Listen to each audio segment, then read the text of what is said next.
Hello guys, what's up? Welcome to my vlog. Ngayong araw nga pala ay pumunta ko dito sa bayan ng Alta. At pagdating ko doon ay saka naman bumuhos ang malakas na ulan at nagulat ako dahil marami ng mga ukay-ukay na nakapisto dito sa harap ng munisipyo at police station. Dito lang pala ito guys, sa plaza ng Altabas. Hindi ko na alam kung saan ako unang mamimili ng mga magugustuhan kong ukay-ukay. Dahil sa sobrang dami ay nag-video na lang ako. Bad trip kasi umulan pagpunta ko doon. Kaya hindi masyadong dinisplay ng mga nakapisto doon. Mas maganda nga pala ang pumunta doon paggabi. Basta maganda lang yung panahon at walang ulan. Try ko magpunta doon guys paggabi pag maganda na yung panahon. Dahil nung nakaraan pagdaan ko dito ay napakaraming tao at napakaliwanag at marami rin mga drummers na nagpa-practice preparasyon para sa parating na ati-atihan dito sa bayan ng Altabas. Mas nauna lang ang ati-atihan namin sa Batan guys kaysa dito sa bayan ng Altabas. At pareho po nating suportahan ng mga bayan dito sa Aklan na maglalahok sa kapistahan ng Senyor Santo Niño. At dito lang ngayon guys sa Aklan. At nabalik tayo guys sa okay na sinasabi ko sa inyo. Murang-mura lang pala guys yung mga okay nila dito. Swak sa budget basta may laman lang yung bulsa mo. Meron pang babae, pang lalaki, tomboy, bakla, basta pwede may suot. Meron din pala silang mga bedsheet at napakamura lang, nasa 150.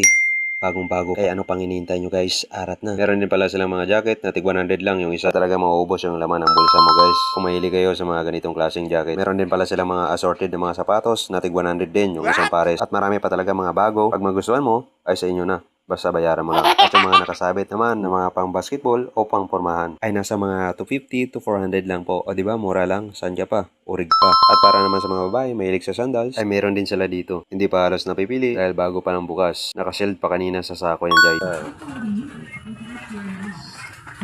Tapos sa taas, oh. Oh, guys. Nandun sa ano. Kabila. Pagkatapos ay lumabas muna ako at naglalakad dito sa plaza ng Altabas habang tumila pa yung ulan. At kahit umambon pa ay kitang-kita mo yung kagandahan dito sa bayan ng Altabas. Kaya nahinay lang baka masimple. At mula dito sa nilalakaran ko ay kitang-kita mo yung napakataas nilang Christmas tree. At mga magagandang mga kolorete na nakadesign dyan sa mga daanan. Dito lang yan sa plaza nila. At makikita nyo rin yung malinis na kapaligiran nila. Wow! Para bang nasa ibang lugar ka. At ngayon ka lang nakapunta dito. At mas maganda pag may kasama ka.